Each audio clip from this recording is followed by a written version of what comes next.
Eto, unahin kong itanong attorney dito sa nangyari kahapon na ano na pagdinig. Ano po ba ang masasabi niyo rito attorney sa ginanap nga po na pagdinig ng House Justice Committee dito po sa impeachment complaint ni VP Sara Duterte, attorney? Ito po ay parte po ng proseso at ito po ay naaayon po sa impeachment rules po. Ang nangyayari po sa committee hearing po, ito po ay pag-a-assess po kung may sapat po bang basihan, may sapat po bang dahilan, meron po bang sapat na ebidensya na magbibigay suporta po na para justification po ba na kung i-approve po ba ng komite para maipasa sa plenaryo para pagbotohan yung impeachment proceedings po. Kumbaga ito po ay normal po. Proseso po lahat po ito. Ito ay parte po ng proseso ng isang impeachment proceedings po. Opo, iyon. Eto, attorney, pag-usapan po natin, kasi kahapon tumistigo si Ramil Madriaga na ito nga po yung tinuturong bagman ni VP Sara. Ano po ang inyong opinion tungkol attorney doon sa kanyang doon sa kanyang ginawang pagtistigo dito sa nasabing pagdinig? Sa tingin niyo attorney, makakaapekto po ba ito sa credibility ni VP Sara, attorney Clarence? Unang-una po, yung regarding po sa pagtestigo niya, masasabi po, personal ko pong masasabi na matapang po, malakas ang loob. Siguro po marahil talagang may alam siya dahil willing po siya na magsalita. Regarding naman po sa laman, medyo may mga personal po akong pagdududa regarding po sa kanyang mga sinasabi. Although, bibilin po tayo sa tao na willing po siya magsalita at winave pa po niya ang bank accounts niya para mabuksan, mausisa, mabusisi. Regarding naman po sa impact po nito regarding sa credibility ni VP Sara, kung pagbabasihan po natin ang opinion ng mga tao, public opinion, maaaring magbigay po ng pagdududa to sa mga tao na maaari nga na baka talagang may ginagawang mali si VP Sara. Kumbaga nakapagbigay po ito ng kahit konting pagdududa sa kredibilidad kahit paano. Opo. Ito attorney, pag-usapan natin yung about sa affidavit po na final or yun, final ni Madriaga. Yung affidavit na yun attorney, magagamit po ba yun bilang ebidensya sa impeachment proceedings na ito attorney? Magkaiba po kasi ang isang judicial proceedings sa impeachment proceedings. So technically speaking po, yung pong strict rules po na sinusunod po pag sa isang judicial proceedings po, hindi po nag-a-apply sa impeachment proceedings. So, nasa jurisdiction po ito ng mga congressman na parte ng komite na kung kanilang bibigyang diin, bibigyan ng halaga ang nakasaad po sa nasabing affidavit po na final ni Madriaga.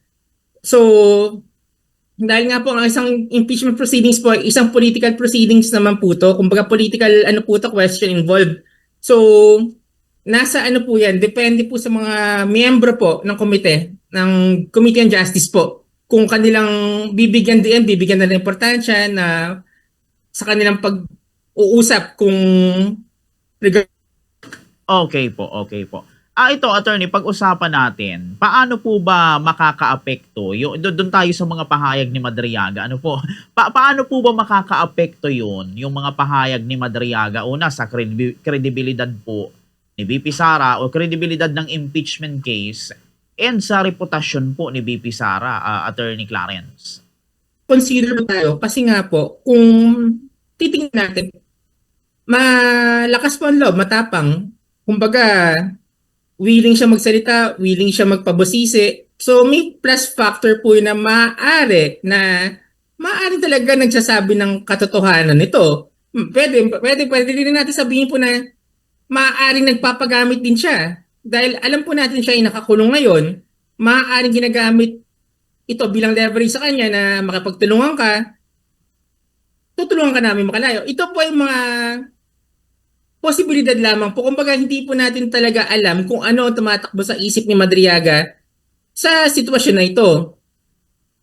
Kung pag-uusapan naman po ang kredibilidad po, sabi ko nga po, malaki po ang impact nito kahit paano dahil nakapagbigay pagdududa rin po kahit paano sa opinion natin na maaari nga siguro na may ginagawang anomalya, maaaring meron talagang basihan ang mga aligasyon na may ginawang mali si VP Sara. Opo, opo. Doon attorney sa ano, sa mga kasong kriminal or administrative case, and pati na yung sa civil case laban kay BP Sara, may impact din po ba yung mga sinabi ni ano ni Madriaga, attorney? Kung meron po siyang mga ebidensya na isupport yung claims niya po sa affidavit niya, magagamit po yun. Pero kung tipong salita lamang po at wala naman po siyang maipapresent na solid proof, hindi po magagamit yan sa korte. Kasi ang usapan lang naman po sa impeachment proceedings, wala naman pong i-judge dyan kung whether guilty ka ng nasabing criminal offense. Ang objective po ng impeachment is tanggalin ka sa posisyon. And from there po, pwede ka ng kasuhan na anaayon. Kung baga, maglabasan na ng sapat na ebidensya para sa korte. Opo, iyon. Eto attorney, sunod kong katanungan dito. Sa inyo attorney na analysis or point of view, paano ba attorney mapapatunayan dito na tama at totoo yung mga pahayag ni Madriaga laban kay Vice President Sara? And kung sakali attorney na yun nga mapatunayang totoo ang pahayag ni Madriaga, ano ba ang mangyayari nito, attorney?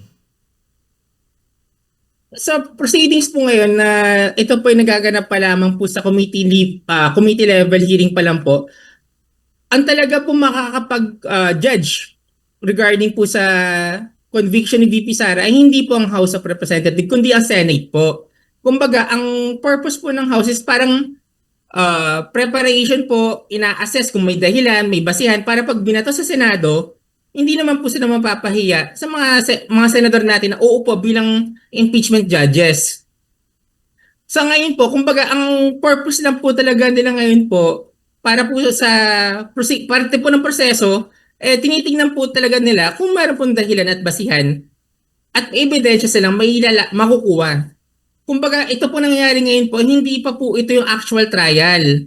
Ito po ay more on a committee hearing level po na ina-assess po kung may sapat na dahilan, may sapat na pruweba na magagamit para pag binato sa Senado, may ebidensya, may haharap yung mga congressman na tatayong prosecutor po ni VP Sara. Opo, yun. Eto attorney, maisingit ko lang na katanungan. Kasi doon naman tayo attorney mag-focus sa existence ni VP Sara. Kasi ito attorney, sa pagkakaalam ko parang okay lang naman na wala si VP Sara sa hearing. Okay lang kahit wala siya. Pero pinipilit siya o kumbaga hinahamon siya ng Kongreso na pumunta ka dito, VP Sara. Kung talagang wala kang sala, pumunta ka dito, magpakita ka. Ano ang masasabi niyo ron, attorney? VP Sara, at the same time, strategy rin po ng mga currently composition po ng Congress na parang magsisiraan sila po ng kredibilidad. Kumbaga para po sa akin, ito ay parte po ng strategy nila sa darating na eleksyon. Kung bakit gusto nilang papuntahin si VP Sara upang kanilang masiraan, mabato ng putek, na ang strategiya naman po ni VP Sara, bakit ako haharap sa inyo? Hindi pa naman yan yung actual trial. Kumbaga parang strategiya, political strategy po siguro ng parehong kampo ang nangyayari ngayon. Kung bakit pinipilit siya, ito isa ay ayaw. Opo, iyon. Strategy. Anyway, attorney, ito. Ito pa, sa kampo ni VP Sara, attorney, pag-usapan pa rin natin. Ano yung masasabi nyo naman dito, attorney, sa kanilang depensa na si Madriaga daw ay weakest link, hindi raw totoo, mga fiction lamang yung mga pahayag ni Madriaga. Sang-ayon ba kayo doon, attorney?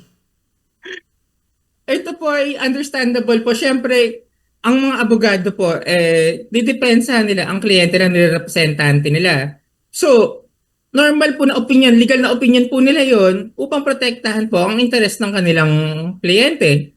Hindi ko po nabasa yung buong salaysay po ni Madriaga, Kaya hindi po ako makapagbigay ng personal kong opinion kung totoo po ba na siya ang weakest link or mahina or ano.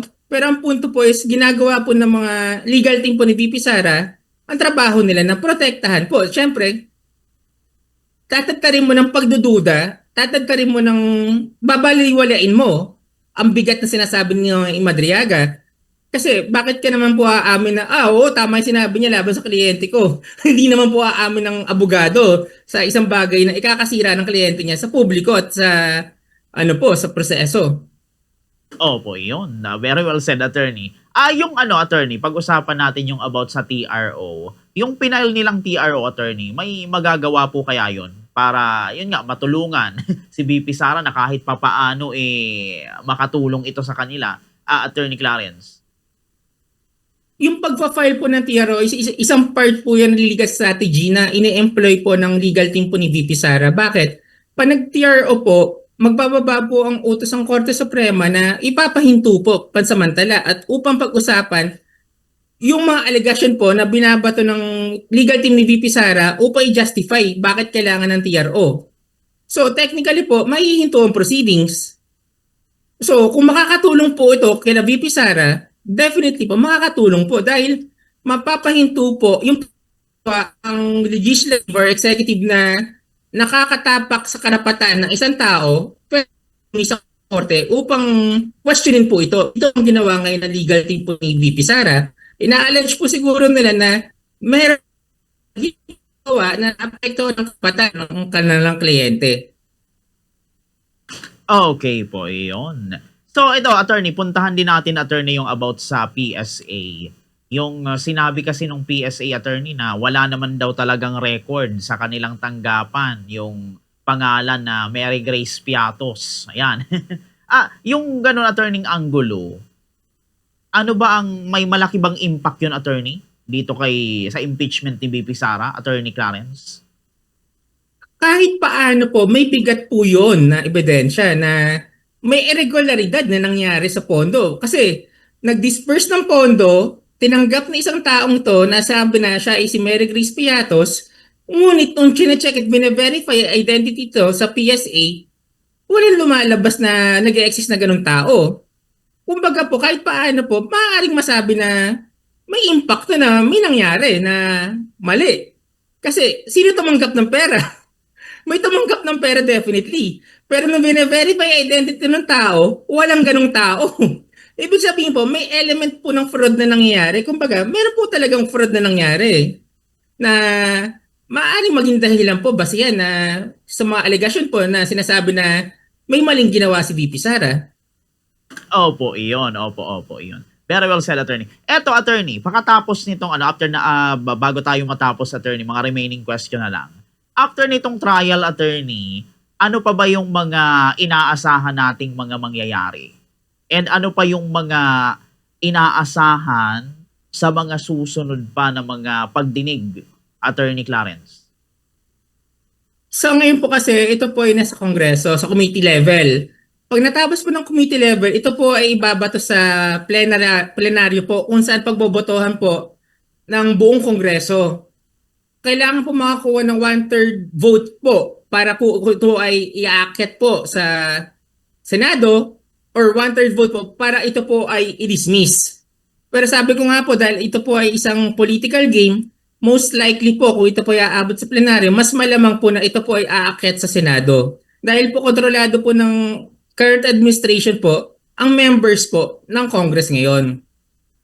Pagbato nito sa Senado po, ang mga senators po natin ay uupo bilang judges kung saan doon na po magkakaroon ng impeachment trial. Kung saan po meron po 10 miyembro ng Congress na tatayo po bilang mga prosecutors po. At meron din po sariling legal team na po, si VP Sara. Dito na po magkakaroon ng pag-uusisa, pagtatanong. Pwede na pong i-cross-examine ng mga abogado po ni VP Sara ang mga ibabato pong witness ng House prosecutors po. Dito na po matitimbangan ng mga senator judges natin kung tama ba na may dahilan na, tama, impeach natin si Sara, walang dahilan. Malabo ang binibigay yung dahilan. Yun po.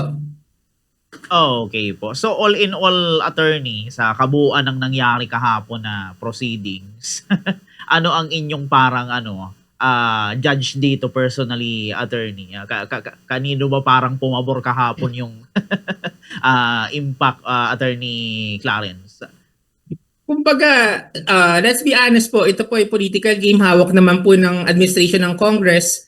Most likely po, magpo-push through po unless magkaroon po ng mag-issue po ng TRO, magkaroon po ang valid argument po ang legal team ni VP Sara na mai-persuade nilang Supreme Court na, Your Honor, mayroon po talagang irregularidad na naaabuso po. Nagkakaroon ng abuse of power po, abuse of discretion.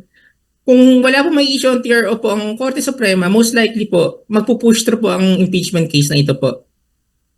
Alright, yun. Very well said, attorney. So ito, attorney, bago tayo magtapos sa ating interview, syempre, ano ang inyong maiiwan na mensahe na lang, attorney, sa ating pong mga nakikinig kaugnay dito sa mainit na issue nga sa impeachment ng ating pangalawang Pangulo, si Vice Presidente Sara Duterte. Attorney.